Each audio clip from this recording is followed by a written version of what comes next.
बेशिस्त रिक्षा चालकांविरोधात पोलिसांची धडक कारवाई सुरू असून बुधवारी दुपारी नाशिक रोड येथील डॉक्टर बाबासाहेब आंबेडकर पुतळा तसंच बिटको पॉइंट या ठिकाणी संयुक्त कारवाई करीत 10 रिक्षा चालकांवर कारवाई करण्यात आली। कारवाईत 2 रिक्षा कागदपत्रे संपल्यानं तसंच लायसन्स बॅच वैध नसल्यानं पोलिसांनी जप्त केले। नाशिक रोड पोलीस ठाण्याचे पोलीस निरीक्षक जितेंद्र सपकाळे, पोलीस उपनिरीक्षक जितेंद्र माळी, मोटर वाहन विभागाचे सहाय्यक निरीक्षक मोनिका आचार्य, सहाय्यक निरीक्षक शशिकांत पाटील आदींनी कर्मचाऱ्यांसह डॉक्टर बाबासाहेब आंबेडकर पुतळा आणि बिटको चौकात संयुक्त कारवाई करीत रिक्षा चालकांवर दंडात्मक कारवाई करून कागदपत्रे संपलेल्या 2 रिक्षा जप्त केल्या। नाशिक शहरात पोलिसांनी 200 पेक्षा अधिक रिक्षा चालकांवर कारवाई केल्यानं बेशिस्त रिक्षा चालक शिस्त पाळत ड्रेस कोड बॅच नियमांचं पालन करीत आहेत।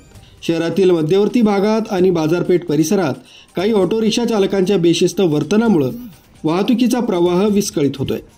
तसंच सर्वसामान्य जनतेस देखील रिक्षा चालकांच्या बेशिस्त वर्तनामुळे त्रास सहन करावा लागतोय। या पार्श्वभूमीवर शहर पोलीस आयुक्तालयातर्फे ऑटो रिक्षा शिस्त मोहीम हाती घेण्यात आली। रिक्षा चालकांनी नियमांचं पालन करावं असं आवाहन करण्यात आलं।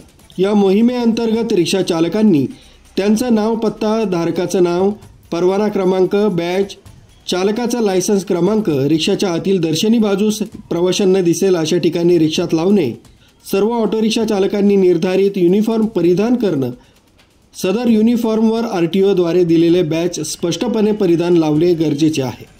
परवाना संपलेल्या तसंच तांत्रिकदृष्ट्या अयोग्य तसंच धोकादायक रिक्षा चालवताना मिळून आल्यास सदर ऑटो रिक्षाचं निलंबन करण्यात येईल।